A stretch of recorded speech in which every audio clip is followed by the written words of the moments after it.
When most of my students get to my class, they've never heard about the Oka Crisis, and this is sort of an important one, which is also important if you sort of were wondering why on earth you had such strong Indigenous responses to the 1995 referendum. This is also part of that. We didn't talk about it at the time when we talked about referendums, but all of these things are related. So roughly speaking, this is a period from between about July to September in 1990, and it's a crisis that exists between a Mohawk community and a Quebec municipality. So that's sort of the timeline of the crisis. We'll get in there and sort of figure out what those details are. What I want you guys to understand is that in a lot of ways, this is where the rubber meets the road on sort of what treaty law looks like and why this gets so important and so difficult at the same time. So this is a crisis that arose about a piece of land, okay? And the Mohawk community had been claiming it for years and years and years as part of their traditional territory. And this is a really important question because the Mohawk are part of the Six Nations Iroquois Confederacy, and their claim is that they were never defeated in war and there isn't a treaty with the Confederacy to sort of talk about land. So the Mohawk are claiming it not just as traditional territory, but they are claiming it as unceded traditional territory. And the municipality, the Quebec municipality that's relevant, Oka, were sort of insistent that the land was theirs. And in 1962, the municipality develops a recreation park on the territory, which is essentially a nature reserve, and that is a use that doesn't really conflict with Indigenous use of the land, right? If it's a nature reserve, you can still walk on the land and you can still sort of visit sacred sites and you can still do all of that sort of stuff. So really the change in terms of 1962 to develop a rec park is essentially building like a parking lot and a couple of porta potties. Like it's fine. And the Indigenous community is still claiming that land, but they're not super upset about this use as a nature reserve. But in 1990, the municipality of Oka makes a choice.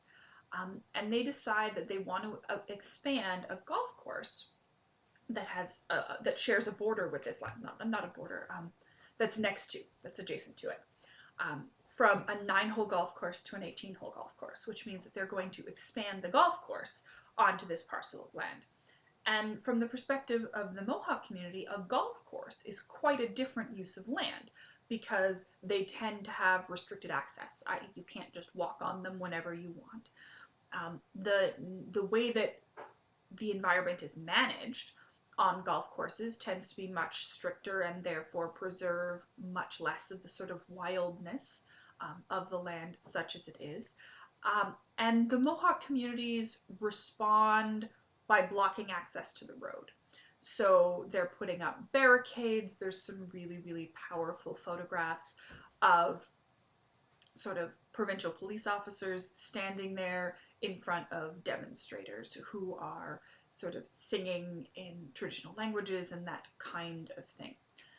This increases tension, such as it is, because the provincial government in Quebec at this point is pretty far on the side of the municipality. So they're really after that sort of kind of economic development from the golf course, and they're not particularly interested in engaging meaningfully with that claim about traditional unceded territory.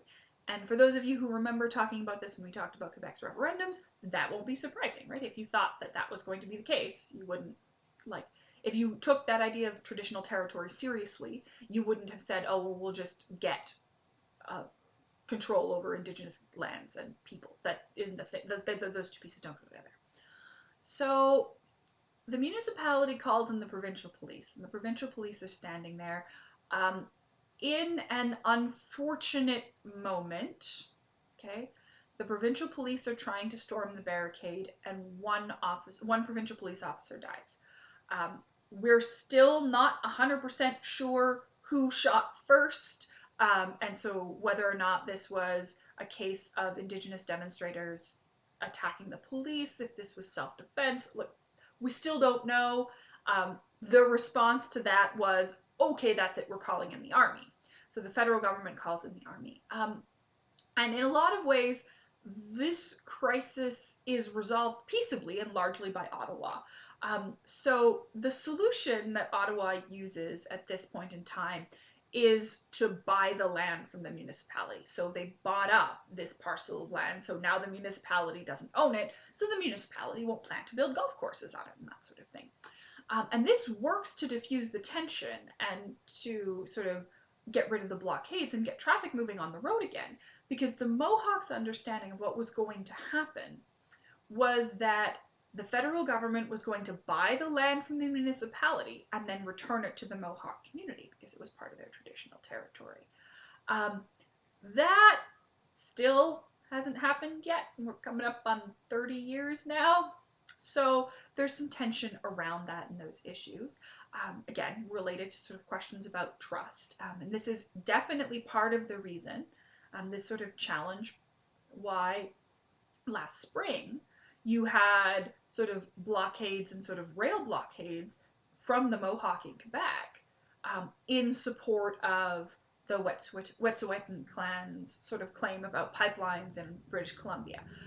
It's because the Mohawk had sort of this experience in 1990 about this being a fairly effective strategy, and also sort of how to manage it. I should also probably say that the Mohawk and other nations in the Six Nations Iroquois Confederacy in Canada are somewhat of an exception to many of the sort of norms about traditional Indigenous cultures across the country, in that they are some of the most vibrant and some of the most sort of, I don't want to say active, but they are much closer to sort of sustaining themselves. They have more native speakers of Indigenous language than many other language groups do. They have sort of fluent speakers. There's a lot more sort of cultural capital in those in the Mohawk communities in sort of Ontario and Quebec, than there are in many sort of communities across, for example, the Cree in Canada, or in Alberta. Just sort of for a variety of reasons, one of which is that the Mohawk communities tended to be less nomadic, so they were better able to preserve their way of life. So that is a very brief overview of the Oka crisis, but it is a sort of an important piece to understand, because this is like there were a lot of people who were talking in the spring about how we've never seen rail blockades before, blah blah blah blah blah, and like, really, the sort of idea about blockading roads as a way of drawing attention to Indigenous issues is not new in Canada. We're talking about the Oka crisis in 1990, when that was sort of an effective strategy. You have Idle No More sort of around 2010, 2012. This is not something that is brand new, and it is important to understand that those tactics and those ideas have some historical context.